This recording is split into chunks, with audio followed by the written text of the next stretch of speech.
दोस्तों, आखिर इंसान की मृत्यु होने पर आत्मा 24 घंटे बाद वापस अपने घर क्यों और कैसे आती है और आत्मा का वापस आने का क्या उद्देश्य होता है।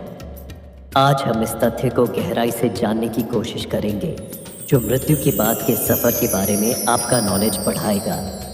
वीडियो शुरू करने से पहले आपको विनती है कि वीडियो अंत तक ज़रूर देखें। गरुड़ पुराण के अनुसार यह कथा पूरी सुनने से मनुष्य को मृत्यु भय से मुक्ति मिलती है और मन की चंचलता कम होकर मन शांति का अनुभव करता है।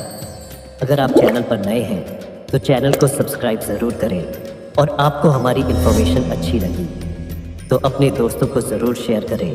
कमेंट में जय श्री कृष्ण राधे राधे ज़रूर लिखें। तो चलिए दोस्तों, वीडियो को शुरू करते हैं। गरुड़ पुराण के अनुसार आत्मा मृत्यु के 24 घंटे बाद वापस अपने घर अपने परिजनों के पास क्यों लौटती है।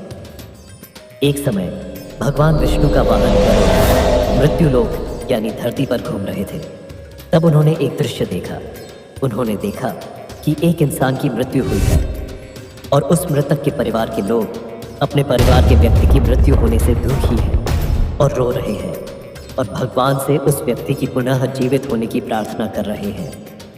गरुड़ जी देख रहे हैं कि उस मरे हुए इंसान की आत्मा उसी जगह अपने परिजनों के आसपास घूम रही है और अपने लोगों को दुखी देखकर उन्हें समझाने की कोशिश कर रही है। मानो उस इंसान की आत्मा को ऐसा लगता हो कि वह मारा नहीं है।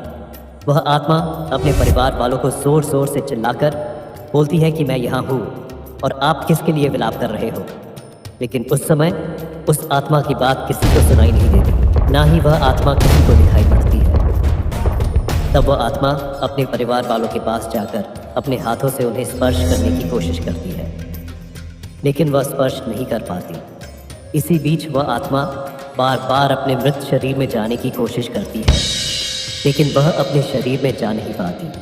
तब वह आत्मा थक हार कर दुखी होकर उसी जगह घूमने लगती है। गरुड़ जी देख रहे थे कि मरे हुए व्यक्ति के परिवार के लोग शव लेकर श्मशान जा रहे हैं और उस मृत व्यक्ति की आत्मा घबराई हुई है और शव यात्रा के साथ जा रही है। जब शव को अग्नि में जलाया जा रहा होता है तो उसकी आत्मा जोर जोर से चिल्लाकर कहती है कि मेरे शरीर को मत जलाओ। वह आत्मा दुख से चिल्लाते बिलखते अपने अग्नि में जल रहे शरीर के चारों तरफ घूमती है। उस समय यमदूत वहां पर आते हैं और उस आत्मा को उनके साथ चलने को कहते हैं, लेकिन वह आत्मा यमदूतों के साथ जाने को तैयार नहीं होती। तब यमदूत आत्मा को ज़बरदस्ती पाश में बांधकर यमलोक ले जाते हैं। भगवान विष्णु जी के वाहन गरुड़ यह सब देखकर दुखी हो जाते हैं और वहाँ से निकलकर सीधा भगवान विष्णु जी के पास जाते हैं और उन्हें सारी कहानी बताते हैं। गरुड़ करुण स्वर में कहते हैं कि हे जगत के पालक हैं, आप करुणा के सागर हैं, आप तो अंतर्यामी हैं। आज मैंने जो धरती पर मृत्यु का दर्शन किया उससे मेरा मन दुख से भर गया है। तो हे दयानिधि, आप मुझे बताएं कि मृत्यु के बाद आत्मा का सफ़र कैसा होता है। क्या मृत्यु के बाद आत्मा दुख ही दुख भोगती है या उसे सुख की भी प्राप्ति होती है? आत्मा के साथ मृत्यु के बाद क्या क्या होता है, आप ये मुझे बताएं। इस पर भगवान विष्णु जी गरुड़ को शांत करते हुए कहते हैं कि है गरुड़, तुमने धरती पर जो दृश्य देखा और तुम दुखी हो रहे हो, ये सब तो सृष्टि का चक्र है। आत्मा को मृत्यु के बाद सुख दुख की प्रक्रिया तो उस आत्मा के धरती पर किए अच्छे या बुरे कर्मों से निर्धारित होता है। धरती पर किए अच्छे बुरे कर्मों से आत्मा को स्वर्ग या नर्क की प्राप्ति होती है। इतना कहकर भगवान विष्णु गरुड़ को आत्मा की आगे की यात्रा का विवरण बताते हुए कहते हैं, हे प्रिय, गरुड़ धरती पर जब किसी महिला पुरुष या किसी अन्य प्राणी की मृत्यु होती है तो उसकी आत्मा को उसी समय यमदूत ले जाते हैं और यमराज के सामने हाजिर करते हैं। उस समय चित्रगुप्त आत्मा के कर्मों का हिसाब करते हैं।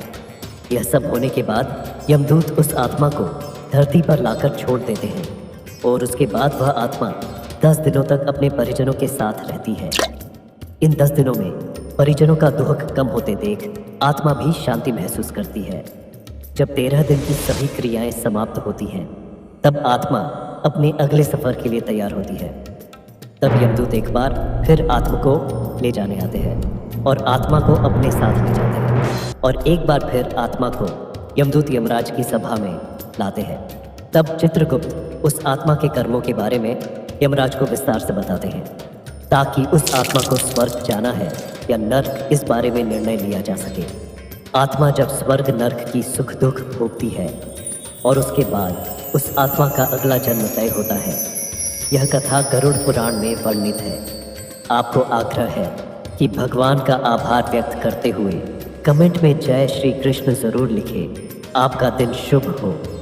जय श्री कृष्ण। राधे राधे दोस्तों।